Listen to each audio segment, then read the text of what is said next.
大家好，我係 Alex。今次想同你分享一本令我好感動嘅書《The Sword Path》。我點解會揀佢？一來呢，佢喺 Goodreads 成日都上熱門榜嘅，依家有4.24分，超過17萬人評價。Amazon 呢都過萬個 review，受歡迎程度絕對唔係偶然。二嚟呢，最打動我嘅唔係佢教你點成功、點揾錢，而係講人生最低潮嘅時候點樣行翻出嚟。啱啱聽到The Sword Path 呢個書名，我都以為係旅遊文學或者啲環保題材，點知其實係一本講堅毅、重生同人性光輝嘅回憶錄。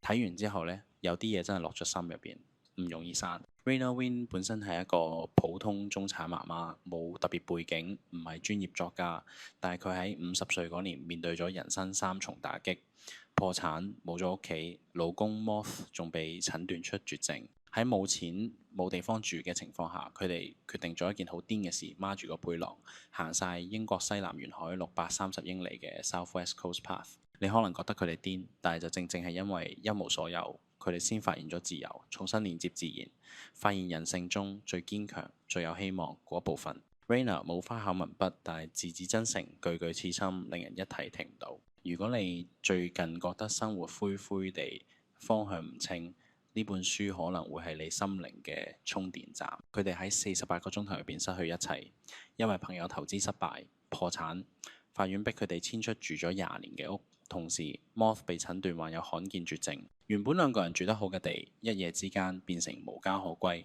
但係佢哋冇崩潰，反而攞張地圖圈咗一條路 South West Coast Path，決定就咁行落去。冇資金，冇裝備，日食即食麥片同埋公仔麵，有時喺懸崖頂瞓，有時喺沙灘被風吹醒，仲要面對陌生人嘅冷眼。不過神奇嘅係，原本 Moth 連行幾步都氣喘，但係幾百英里落嚟，身體竟然穩定咗。而 Raynor 就喺大海風聲日落之間，慢慢揾翻自己，放低失去，甚至重拾對人嘅信任。呢段旅程絕對唔完美，但佢哋由絕望走到可以笑住講故事，已經係一場人性勝利。書入邊有一句説話，我永遠記得：我哋冇錢冇屋，Moth 仲病緊，但係我哋仲有條路，簡單但超有力，好似你跌落深淵，唯一剩低嘅就係行落去。佢哋冇計劃，冇地方住，就咁一步一步靠雙腳走，每一日都由零開始。我記得我有個朋友 Lydia 失業加離婚，日日喺梳化喊，直到有一日佢話去行山，開始連上斜都辛苦，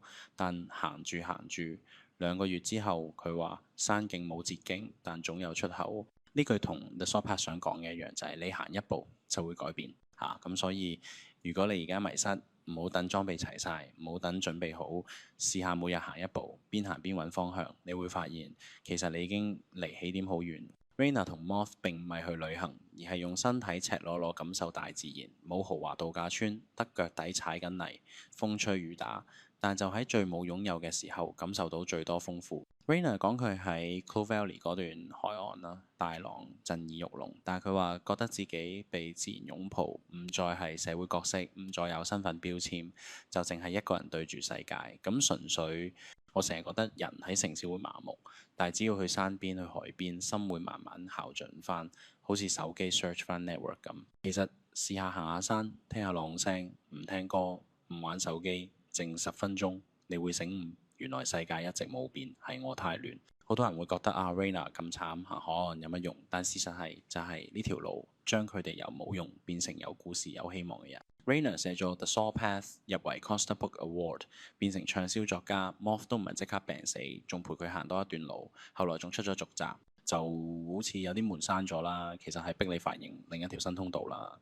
跌到最底唔代表輸，可能只係命運幫你 reset， 再建個新基礎。所以當你以為人生輸清光，唔好問點解會咁衰，試下問由呢度開始，我可以 build 翻啲乜？唔需要一步到位，只要肯行，人生會俾你回報。我睇完 The Sword Path 之後呢，最大感受係人生唔一定要贏先值得行，有時你輸清光反而係重建嘅開始。成功唔係睇你有幾多，而係睇你喺失去一切之後，仲肯唔肯行一步。Raynor 用佢親身經歷話俾我哋知，無論幾無助，只要仲有條路，你就未輸。你未真正輸，除非你停止行。都係嗰句，係聽完萬卷書，務必踏出第一步，你嘅人生先會改變。